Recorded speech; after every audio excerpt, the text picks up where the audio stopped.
Are you part of the dollar system? Good evening, folks, and welcome back to another episode of Silver Dad Knows. Remember, always live with no edits. If this is your first time here, hit that subscribe button now, as you're going to like what I'm about to say. So right here, guys, to my right, I am featuring easily one of my favorite pieces. Wolverine remains the most popular of the X-Men. His story has been a fan favorite for nearly 2 decades, with reboots and additional films being announced frequently.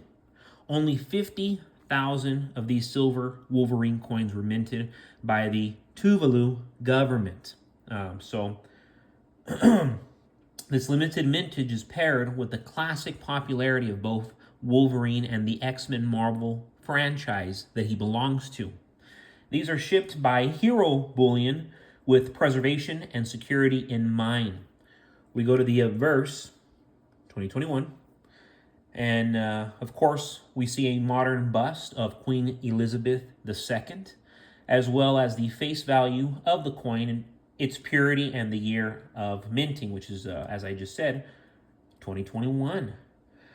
Feels like that was just yesterday, but no, it's been a minute at this point. As is often the ease with unique coins such as this piece, the face of Queen Elizabeth and the backing of a sovereign national government adds a layer of security and legitimacy to this coin.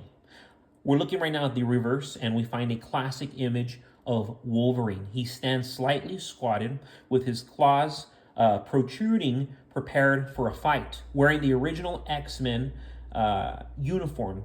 This depiction represents much of what comic and movie consumers have come to love from Marvel characters. I'm currently finding these as low as $45 with free shipping. I think that is excellent pricing right now with the way everything has been up and going up, because even with everything up right now, I think we still have some ways to go across the board. Real quick, guys, before I continue, I want to give a quick shout out to _Ryan_, and there's a comment that they made last night. I'm not even thinking about selling because I have no reason to. Maybe when I'm older, if I make it that far and it jumps up when I need it to, I'll sell. I would trade for gold, however, if the ratio was right for me. So super interesting, _Ryan_. I'm actually in the same scenario. I have no intention to be selling my silver. However, I would sell my gold at the right price in real time. Of course, I might replace it with another piece of gold, but I have been dabbling with that mentally.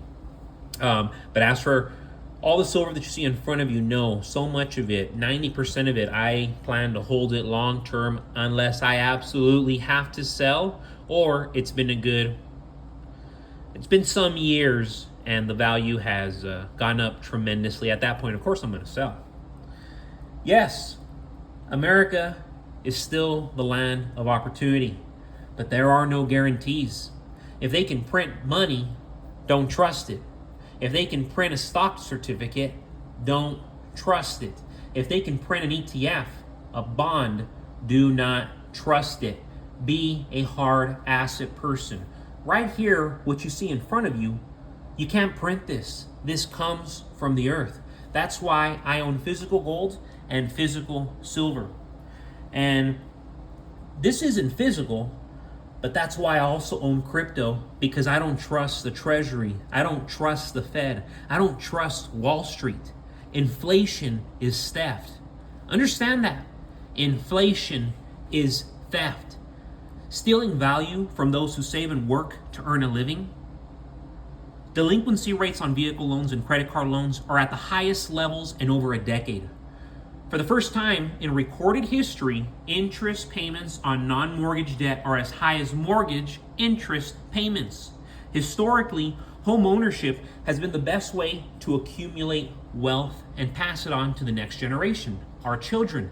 However, most young adults who work regular 9-to-5 jobs and don't have trust funds will likely never be able to save enough for a down payment and will not be able to afford to be homeowners. As long as you are part of the dollar system, which 95% of Americans are, you are beholden to the United States. The United States can and will punish you at will through sanctions. They do it to the rest of the world. Why wouldn't they do it to their own people? Of course they do. The deficits can't grow forever, and the longer we succeed in kicking the can down the road, the more horrific our problems will become. Silver will never depreciate like US dollars. Silver will always stay ahead of inflation. It's a safe bet. The rate of decay for the dollar over the next decade is going to be much faster than what we've experienced in the past. The world is already set up to make us poorer. We're being ripped off by the very thing we work for, money. That's why Rich Dad told his son from the get-go, never work for money. Assets put money in your pocket, and liabilities take money out of your pocket. It's very simple. Silver is an asset. You may think your sports car is an asset, but I assure you, your banker knows it's a liability. The entire banking system is insolvent, including the two big banks to fail, like Bank of America, JP Morgan, Chase, and Citibank. They're insolvent. They would not survive without government backstop. Over time, you won't lose your deposits, but your deposits will lose their purchasing power. It makes 0 cents, absolute 0 cents, to leave long-term savings in your checking account because you're guaranteed to lose. Holding physical gold and silver, you're guaranteed to grow and preserve wealth. And the edge that this has over my crypto portfolio is I can wake up tomorrow and I can grab it. I can grab my gold. I can grab all my silver. I can hold it. I can throw it. I have it here right in front of me. I'm touching it. But all that money in my bank account, all that crypto in my Coinbase, my Robinhood tied to my NFTs, something drastic happens, it's gone. From one day to the next, it goes boom into the ether, as they say. But right here, I'm waking up to this. So check it out. The last one I showed, I believe, was a 1936.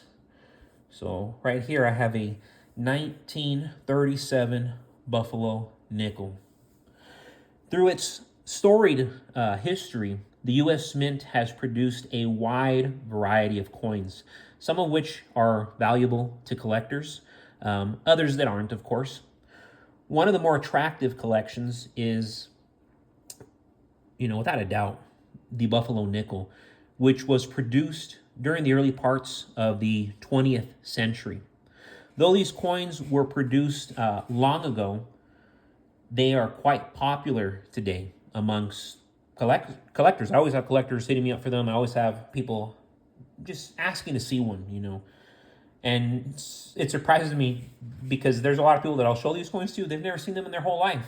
And to some extent, I could see why, because we're all using cards now. Every Apple Pay, Cash App, and of course you have cards. So coins are being traded less, paper's being traded less. But the 1937 Buffalo nickel is not that rare in circulated grades, but becomes harder to find in better conditions simply because of their high popularity and because numismatics always prioritize specimens that have survived time and still have their original luster. That is why good condition coins tend to be more expensive. These pieces on average range from 50 cents to $20, but in pristine, uncirculated condition, sell for as much as $2,000. I saw one that recently sold. It sold for $19.50 to be exact. So right there, that's practically $2,000, $19.50. But yes, folks, thank you so much for joining us for another evening. I've been looking at my subscribers. Right now, I'm at 870 subscribers, above that. So I imagine maybe in a couple of weeks, give or take, I should already be hitting that 1,000. Just very, very humbled, very, very grateful, guys, for all the support. And as always, as a Silver Dad knows, thank you for joining us for another episode. God bless you, God bless your household. And God bless America.